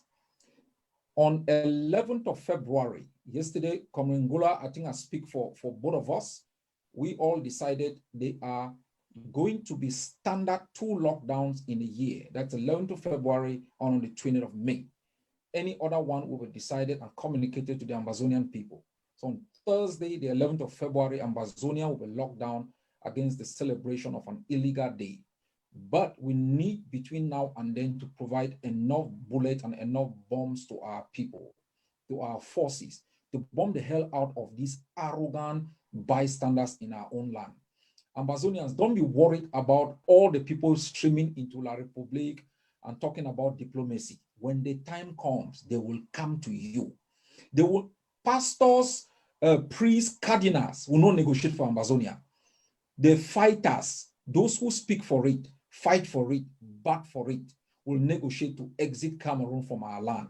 Our only hope is turning sticks into guns, turning everything into what we need to defend ourselves. That is the only language the international system will understand.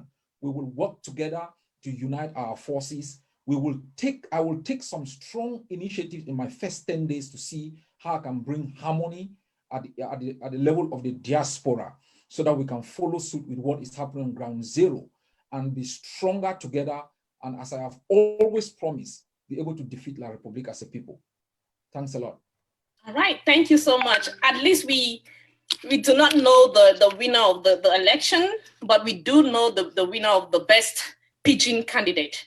Congratulations, Comrade Horace. Congratulations, Dr. Ayaba. Your pigeon is not easy.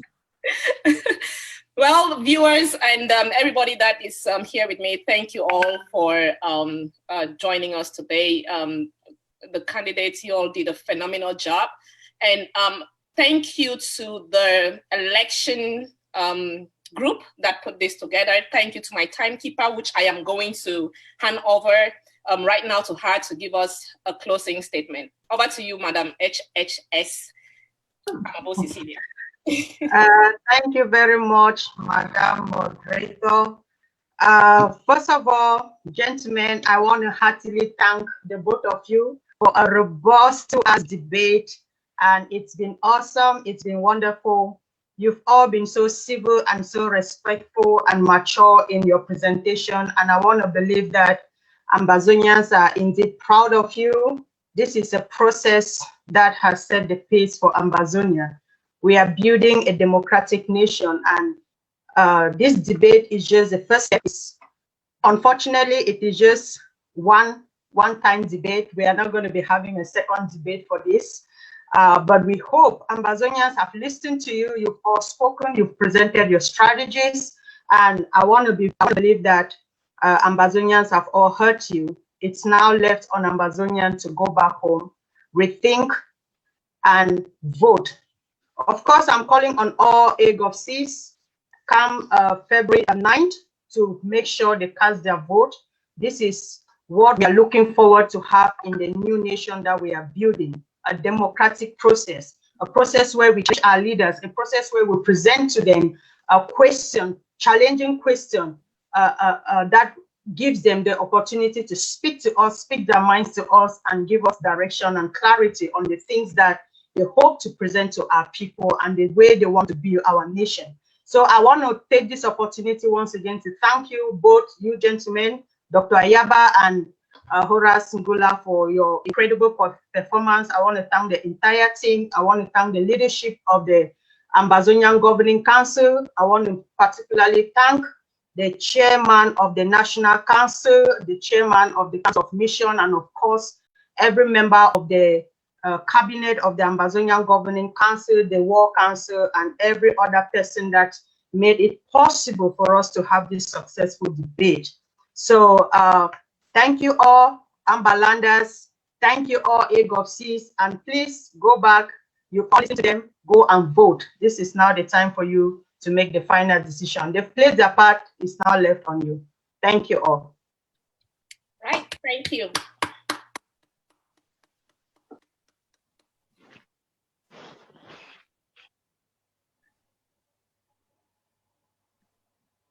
Yes, I'm mute now. I'm on mute. So thank you so much.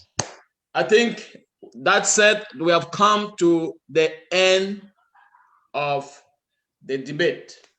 Now it's time for all AGOVCs to go within their various missions, as Comrade Cecilia Amabo just said, and take a decision and go on. The exercise will be ending on the 9th. And that is when we are going to know the new leadership for Ambazonian Governing Council. I want to appreciate everybody and for your commitment. And God is going to reward each and every one of you for always being there for Ambazonia, for always being there for democracy, for being there for the voice of the people, and providing them the voice to speak. That said, I want to thank especially the two candidates for the bravery and the courage to take this mission forward and to make sure we have hope for a new nation coming in the future. Thank you so much, gentlemen, and the viewers on ACN and various social media platforms. We are so grateful, and thank you so much for giving us the opportunity to save the people. That said, thank you so much and have a good night, everybody, or good day, wherever you are. Thank you. So,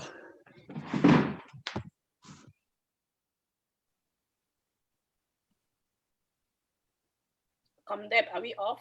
Is live?